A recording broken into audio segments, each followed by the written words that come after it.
विष्णु भगवान है, उनका उनका क्या आसन है? उनका जल ही आसन बिल्कुल है। बिल्कुल बिल्कुल। भगवान खुद मैसेज दे रहे हैं लोगों को ही जागरूक करना कि पानी को कैसे बचाया जा सकता है। ज्वलंत मुद्दा सिर्फ पानी है। बर्बाद करना और बचाना, ये दो शब्द हैं। हमें 1 गिलास पानी चाहिए तो उसके लिए 10 गिलास पानी वेस्टेज होता है। तो कुल मिलाकर के मसला ये है कि वो खत्म कर दो। वो सबसे अधिक नुकसान तो प्लास्टिक से ही है।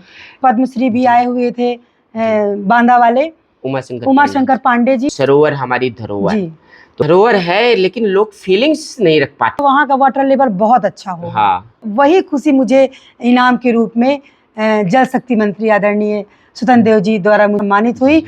देखिए, अगर जल पर बात की जाए तो हर जगह पढ़ने को मिलता है कि जल ही जीवन है, जल में जीवन है। और वृक्षारोपण से लेकर के क्लाइमेट चेंज पर चर्चा नेशनल और इंटरनेशनल लेवल पर तो हो ही रही है, लेकिन अगर वो चर्चा गांव में ना हो, वो चर्चा अगर स्थानीय स्तर पर ना हो और लोग जल के बारे में जागरूक ना हो, तो वास्तव में आगे जो महान संकट खड़ा हुआ है कि तीसरा विश्व युद्ध अगर होगा तो वो पानी के लिए होगा। आज मेरे साथ एक ऐसी शख्सियत है जो राजनीति करने के साथ साथ समाज के लिए एक बड़ा काम करने के लिए जानी जाती हैं। बहुत बहुत स्वागत है आपका दिव्या जी। बहुत बहुत धन्यवाद सौरभ जी। जब आपके गांव में पानी की पाठशाला जैसा कार्यक्रम हुआ था जी, बड़ा प्रभावशाली भी लगा था, पद्मश्री भी आए हुए थे, तो पानी की पाठशाला का क्या उद्देश्य था और कैसे वो कार्यक्रम आगे बढ़ेगा? देखिए, पानी की पाठशाला का सबसे महत्वपूर्ण उद्देश्य तो यही था कि गांव के लोगों को ही जागरूक करना कि पानी को कैसे बचाया जा सकता है, क्योंकि आज की देश की सबसे ज्वलंत मुद्दा सिर्फ पानी है। पानी को लेकर ही बहुत बड़ी बड़ी समस्याएं हो जब रही पानी हैं। को बचाने की आप बात करती हैं तो जी। पानी को बर्बाद करना और बचाना, ये दो शब्द हैं जी और इन दोनों शब्दों में आप देखते हैं कि बहुत सारे लोग, गांव हो या घर हो आपके, जी, लोग पानी को बर्बाद ज्यादा कर रहे हैं। बिल्कुल बर्बाद कर रहे हैं। गाड़ियों को धोना, जानवरों को धोना, और सबसे बड़ी बात यह है कि शहरों में जो है जी, जी। तो पानी बहुत अधिक बर्बाद होता है, इसलिए क्योंकि जैसे लोग आरओ लगाते हैं, तो मैं ये देखती हूँ अगर हमें 1 गिलास पानी चाहिए तो उसके लिए 10 गिलास पानी वेस्टेज होता है। बिल्कुल। तो यदि आरओ का पानी, यदि बस यही छोटी छोटी बचत, उसका वेस्टेज पानी निकलता है, वेस्टेज पानी 1 गिलास में, मैंने हमारे यहाँ भी लगा है, 1 गिलास में 10 गिलास पानी वेस्टेज निकलता है। तो बस मेरा यही मैसेज है कि जैसे आरओ का पानी है उसके नीचे आप पाइप लगा रहता है, उस पर आप टब रख दीजिए। मैंने भी बहुत बड़ा टब रखा हुआ है, तो उस पानी से पोछा लगा लेते हैं, अपने लॉन में सींच देते हैं, बर्तन धुल जाते हैं। तो यही बचाना है। तो कुल मिलाकर के बहुत छोटी छोटी बातें हैं, लेकिन बहुत महत्वपूर्ण बातें। जी जी बिल्कुल। और यही छोटी छोटी बचत एक बहुत बृहद रूप में बचत होगी। जैसे एक छोटा सा उदाहरण है, हम कहीं भी पार्टियों में जाते हैं, हमें 1 बोतल पानी मिनरल वाटर सब जगह मिलता है। जी। तो हम उसमें 1 घूंट पिए और सारा फेंक दिए। कोई आया, उसने उठा के वेस्टेज डाल दिया। यही थोड़ा थोड़ा पानी हजारों लाखों लीटर तो मतलब कहने का आशय ये है कि जो 10 रुपए की बोतल या 20 रुपए की जो पानी की बोतल बिक रही मार्केट में, जब लोग पीते हैं तो कम पीते हैं, शादी ब्याह में भी जाते हैं, जी, तमाम आयोजन होते हैं, जी, थोड़ा सा पिया और रख दिया, तो कुल मिलाकर के मसला ये है कि वो खत्म कर दो। वो खत्म कर दो। पहले तो आप कोशिश करिए, शादियों में देखिए संभव नहीं है, पर यदि आप कहीं जा रहे हैं तो अपनी खुद की बोतल रखें। बिल्कुल है। और यदि पानी बच जाता है, जैसे कहीं हम लोग हवाई जहाज में जाते हैं, कहीं भी जाते हैं, तो कोशिश करिए कि यदि पानी बच गया है तो उसको हम अपने बैग में रखें, और जब तक पानी न खत्म हो जाए तब तक बोतल को रखे रहें। और इससे एक चीज और होगा, प्लास्टिक भी जो बहुत ज्यादा अपने यूज में आ रही है, पर्यावरण भी इससे बिगड़ रहा है, तो उससे भी निजात मिलेगा यदि हम अपनी खुद की बोतल रखें तो कुल मिलाकर के खुद की बोतल रखना भी आवश्यक है। अगर आपको प्लास्टिक कचरे से भी निजात चाहिए पर्यावरण संरक्षण की दिशा में, एक बहुत महत्वपूर्ण कदम होगा। प्लास्टिक तो ऐसी चीज है कि जो धरती माँ भी नहीं गला पाती है उसको, उससे पर्यावरण को सबसे अधिक नुकसान तो प्लास्टिक से ही है। इंटरनेशनल लेवल का लखनऊ में जो क्लाइमेट चेंज का कार्यक्रम था, वहाँ क्या चर्चा हुई थी? क्योंकि चर्चा तो हुई, पर उस चर्चा को लगातार बनाए रखना बहुत जरूरी होता है। हमारे वीडियो के माध्यम से बहुत सारे लोग आपको सुनेंगे और आगे हम लोगों से निवेदन करेंगे लोग ज़्यादा से ज़्यादा जल संकट से उबरने के लिए शेयर भी करें। तो वहाँ क्या क्या महत्वपूर्ण चर्चा हुई थी? देखिए, जैसा कि सभी को पता है कि जल संकट सबसे बड़ा संकट है, तो इसे सरकार भी कुछ नए प्रयास कर रही हैं, समाज सेवी भी प्रयास कर रहे हैं। तो जितने भी बहुत दूर दूर से इंटरनेशनल कार्यक्रम था वो जल पर, हमारे पद्मश्री भी आए हुए थे बांदा वाले उमाशंकर पांडे जी। तो हर जितने भी आए थे सबने पानी पर ही चिंता की कि पानी को कैसे बचाया जाए, पर्यावरण को कैसे बढ़ाया जाए, अधिक से अधिक वृक्ष लगाकर। जी। सबने अपनी अपनी ओपिनियन दी और टोटल सबका उद्देश्य पानी को बचाना था। अभी हाल ही में बांदा में ही ओरन में एक जी कार्यक्रम हुआ, सरोवर हमारी धरोहर। जी तो स्लोगन बहुत प्यारा लगा। जी जी जी सरोवर हर एक गांव में मिलता है। बिल्कुल मिलता जब नहाने के लिए पहले सरोवर में ही जाते थे, तालाब गांव की भाषा में बोलते हैं उसको। तो धरोहर है, लेकिन लोग फीलिंग्स नहीं रख पाते थे कि हमारी कितनी बड़ी धरोहर है। जी। देखिए, पहले हमारे बुजुर्ग जो थे वो बेशक कम पढ़े लिखे होते थे लेकिन बहुत विद्वान होते थे। जी। ये उनकी सोच का नतीजा था कि वो जगह जगह पर सरोवर खुदवाए थे जी। और कुएं, तालाब, बावड़ियाँ। इससे समाज सेवा भी होती थी और पानी का संग्रह हम उसका इस्तेमाल करते थे पानी का। लेकिन जब वर्षा का जल भी आता था तो उन सरोवरों में, उन बावड़ियों में, उन कुओं में भरा रहता था। अच्छा, मुझे याद आया, बुंदेलखंड का चरखारी कभी गई हैं आप? शायद अगर नहीं भी गई होंगी जी तो कभी जाइएगा। जी जी जी वहाँ तालाब की चूंकि आपने चर्चा की और कहा कि बुजुर्ग बहुत होशियार थे, जी बुद्धिमत्ता की बात की। जी। जम्मू कश्मीर कहा जाता है चरखारी। अच्छा। जी जी और ऐसे तालाब है, जी कनेक्ट है आपस में, मतलब चंदेलकालीन राजाओं के समय के वो जी तालाब जी हैं और हमेशा पानी से लबालब रहते जी। हैं। तो तो ये वहाँ आप प्रयास होना देखिएगा, कि पता बहुत- करिएगा, वहाँ का वाटर लेवल बहुत अच्छा होगा। हाँ, बहुत अच्छा होगा। वहाँ का पर्यावरण भी, जलवायु, सब कुछ अच्छा होगा। ये सब अब धीरे धीरे लोगों के अंदर उदासीनता आती जा रही कुल तालाबों मिलाकर के को आप लेकर। बताना चाहती हैं कि तालाब की वजह से वाटर लेवल अच्छा रहता बिल्कुल है। बिल्कुल, क्योंकि वर्षा का जल पूरे का पूरा वर्षा का जल उनमें संग्रह होता है, इकट्ठा होता है।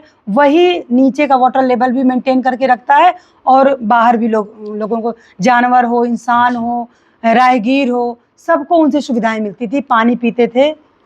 लोग क्यों भूल जाते हैं कि सरोवर से जब वाटर रिचार्ज का एक अच्छा माध्यम है तालाब, जी फिर उसके प्रति लोगों की जो उदासीनता शब्द का आपने प्रयोग किया कि लोग उदासीन हो रहे थे, जी तो लोग कैसे इंटरेस्टेड हो और कैसे जाने, इसको लेकर के आप आगे, आपकी क्या योजनाएं हैं? जी। मेरी तो योजना है, मैं घर घर, गांव गांव जाती हूँ और सरोवर हमारी धरोहर के बारे में मैं चर्चा करती हूँ। उन्हें पुनः एक बार उनकी जो भूली याददाश्त है, जिसे वो भूल चुके हैं, आधुनिकता के दौर में इतने आगे बढ़ चुके हैं कि उन्हें लगता है कि बोर बटन दबाओ और पानी आ जाए। तालाब तो के माध्यम सरोवर से ही हमारी जाए। धरोहर के कार्यक्रम पर जब बड़ा मंच सजा हुआ था, जल शक्ति मंत्री स्वतंत्र देव सिंह भी आए हुए थे, जी पद्मश्री उमाशंकर पांडे भी थे, और मुंबई से लेकर के कुछ आसपास के तमाम बड़े शहरों से भी कुछ ऐसे एक्टिविस्ट आए हुए थे जो जी पानी को लेकर के काम कर रहे थे। जी जी वहाँ उन लोगों के बीच में आपको सम्मानित होने का जब अवसर मिला तो उस जी। वक्त आपको क्या फीलिंग्स आई? पानी पर काम करती हूँ, लोगों के पानी जब पहुँच रहा है घर तक। बहुत सारे हमारे प्रयास थे ऐसे कि गांव में हमारे तालाब सूख गए थे, कुएं सूख गए थे, उनकी मैंने सफाई करवाई और वर्षा का जल भी संग्रह के लिए प्रयास किया। वाटर हार्वेस्टिंग का काम हमारे पूरे गांव में मैंने करवाया है। जी जी उसी कारण वही वर्षा का पानी हार्वेस्टिंग का कुएं पे मैंने डाला। जी तो जो कुएं में पानी आया, उससे लोगों के अंदर जो चेहरे में खुशी थी, तो वही खुशी मैंने वहाँ फील किया? वहाँ मैंने महसूस किया कि ये खुशी मैंने अपने गांव वालों के चेहरे पे देखी है और वही खुशी मुझे इनाम के रूप में जल शक्ति मंत्री आदरणीय स्वतंत्र देव जी द्वारा मुझे मिला, सम्मानित हुई। और सम्मानित होने के साथ साथ मुझे और अधिक प्रेरणा हुई और अधिक मेरे अंदर ऊर्जा का संचार हुआ कि नहीं, ये बहुत अच्छा काम है, मुझे अनवरत इस पर काम अच्छा, करना है। एक तो देखिए कि इस सरकार में जो एक मंत्रालय बना जल शक्ति का, नाम जी बड़ा प्यारा लगता जी है, जी जल जी शक्ति। शक्ति और मंत्री। वास्तव में जल के अंदर जो शक्ति है, भगवान जी श्री कृष्ण ने भी अर्जुन से एक बात गीता के उस प्रवचन में देते हुए कहा था कि अर्जुन, मैं वही हूँ जो जल का जो स्वाद है, अगर जी मुझे जानना चाहते हो जी तो मैं वो हूँ। तो मतलब प्रभु ने भी खुद को रिलेट किया था जल से, जी जी और ये भविष्य के लिए, ऐसे समय के लिए एक बड़ा संकेत था कि जल कितना महत्वपूर्ण है, जी जी हमारी बॉडी के लिए हो या फिर हमारे दैनिक दिनचर्या के कार्यों के लिए, और उससे शक्ति जो प्राप्त होती है। तो ये जो मंत्रालय रहा, इसके बारे में आप क्या कहना चाहेंगे? देखिए, जल है तो पर्यावरण है, पर्यावरण है तो धरती है, और धरती है तो हम हैं। जी और हम का मतलब है कि पूरी दुनिया है। जब भगवान अपने जो विष्णु भगवान है, उनका क्या आसन है, उनका जल ही आसन बिल्कुल है। बिल्कुल बिल्कुल, ये उनका बात आपने- समुद्र के ऊपर इतने विशाल जल में उन्होंने अपना आसन लगा के ये रखा। बात फैक्ट। तो वो जब भगवान खुद मैसेज दे रहे हैं कि जब मेरा आसन जल है, बिल्कुल तो बिल्कुल, दुनिया के लिए भी जल सबसे महत्वपूर्ण है। हम लोग हिंदू हैं और भगवान को मानते हैं, आस्था जी, को जी। मानते हैं। तो जब हमारे इष्ट प्रभु विष्णु भगवान उन्होंने अपने शंकर जी हो गए, उन्होंने मैसेज दिया कि अपने सर जटाओं से गंगा का अवतरण किया है। जी जी जी, मैं पर्सनली चित्रकूट की हूँ और मेरी आराध्य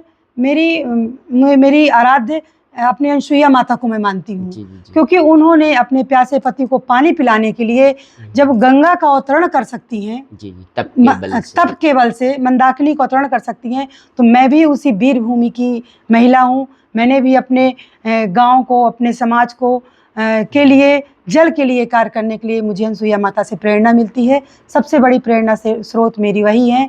तो इंसान क्या, जब भगवान इसके प्रेरणा स्रोत हैं तो दुनिया को तो समझना ही चाहिए। बिल्कुल, 2-3 बातें बहुत महत्वपूर्ण निकल करके आई हैं। मुझे लगता है मैसेज बहुत दूर तक जाना चाहिए कि भगवान विष्णु ने जी खुद का आसन जल में लगा जल में करके लगा रखा है, और जल हमारे जीवन को किस तरह से प्रभावित करता है, मतलब हमारे जो आराध्य देव हैं, जी जो परमात्मा है, वो एक बड़ा संदेश देते हैं। बिल्कुल। आगे क्या योजना है आपकी? वृक्ष हमारे आसपास नजर न आए तो कैसी फीलिंग्स आती हैं, और अगर वृक्ष आसपास रहे तो कैसा लगता है? खुद का गार्डन आपके यहाँ है? जी जी, मेरा खुद का गार्डन है, मैं उस पे काम करती हूँ और शाम सुबह पानी डालती हूँ। और देखिए, वृक्ष हम चाहे जितनी बड़ी बिल्डिंग्स बना ले, हमें वो सुकून नहीं देती है। अगर हम हरे वृक्ष को हम देखते हैं अपनी आंखों से, तो हमें आंखों को भी ठंडक मिलती है। अब जैसे चित्रकूट में ही, कहीं पूरी दुनिया में विकास के नाम पर बहुत अधिक वृक्ष काटे जा रहे हैं। जी, जी। बहुत दुख होता है, क्योंकि देखिए, नीम, पीपल, बरगद जैसे विशालकाय वृक्षों को काटना, और ये बहुत दिन बाद तैयार होते हैं। तो बिल्कुल। मुझे इस चीज़ में बहुत दुख भी है। मैं जब कहीं बैठक होती है रोड इसके लिए, विकास के लिए, तो मैं उनसे विकास पर चर्चा तो करती हूँ, साथ में ये ज़रूर कहती हूँ कि आप जितने अधिक वृक्ष काटे हैं, वही वृक्ष हमें चाहिए। चलते चलते अंत में आप क्या संदेश देंगे? अपने विश्व का तीसरा युद्ध पानी के लिए होगा। जी जी जी, तो जब हम मूर्ख नहीं हैं, हम इंसान हैं, जब हम जान रहे हैं कि तीसरा विश्व युद्ध जल के लिए होगा, तो क्यों ना हम उस चीज ऐसा करें कि हमें विश्व युद्ध ना करना पड़े। बिल्कुल। हम तो ठीक है, हम अपने आगे आने वाली पीढ़ियों को क्यों आग में झोंक के जाएं। बिल्कुल। तो उससे बचने के लिए हमें अधिक से अधिक, मैं सभी अपने देशवासियों को, अपने जनपद वासियों को, अपने गांव वासियों को यही कहना चाहूँगी कि पानी का कम से कम उपयोग करें, उसका दुरुपयोग ना करें, अधिक से अधिक वृक्ष लगाएं। थी हमारी खास चर्चा, और आपने देखा है कि एक युद्ध, जो तीसरे विश्व युद्ध की चर्चा हमेशा की जाती है, तो उससे पहले अगर हम एक युद्ध लड़ लें, चर्चा का युद्ध, बातचीत का युद्ध, और लोगों को जागरूक करने का युद्ध लड़ लें, तो वास्तव में ये संभव है कि तीसरा विश्व युद्ध, जिसकी संभावनाएं जल को लेकर के हैं, वो ना हो। और इनका जो प्रोग्राम है, पौधा मित्र अभियान, वो एक बहुत ही अच्छा प्रोग्राम है, चलाते हैं, और तमाम ऐसे कार्यक्रम रहे हैं जो बहुत महत्वपूर्ण है मंदाकिनी नदी के लिए, जल संरक्षण के लिए, पर्यावरण संरक्षण के लिए, और जन जागरूकता के लिए। तो लगातार आप हमारे साथ यूं ही बने रहिएगा फुल स्टॉप में।